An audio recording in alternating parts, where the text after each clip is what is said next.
hello everyone this is Anant dear पप देखिपे यहाँ मोर ऑन विलेज मैरेज फंक्शन जोटा कि मो घर सामने ही पोस्टर बहुत सुंदर होती मनोज भाई आउ संयुक्त बाउजंकर देन भाई भी रेडी बाहर बाउजों को आने शुभ भाई लुक देखी तो एकदम दिल खुश हो गला देन फाइनाली बाजा बजे बाहर बाउजों को आने आउ समस्ते बहुत खुशी जावाई एंड जर्नी स्टार्ट हो गला एंड जर्नी टाइम किसी इंजॉयमेंट होगला देन आम बाइक फिल पकई एगेन बाहर एंड रास्तार भाई मान सहित बहुत सारा एंजॉयमेंट भी होगला एंड किसी रेसिंग भी होता फाइनाली लोकेशन रे पहुँचला पर एगेन बाजा बजे एंट्री कलु एंट्री कलापर किसी प्रेयर कर आमको वेलकम कले एंड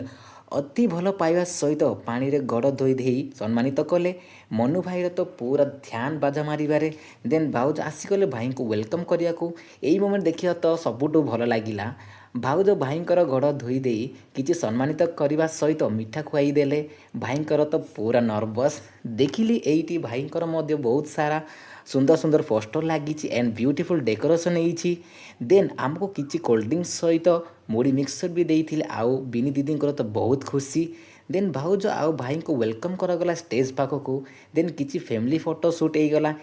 ए मानकर डांस देखी तो मो डांस स्टाइल को भी भूलीगली आउ सीमा भाई तो कीबोर्ड मारे फुल बिजी अच्छा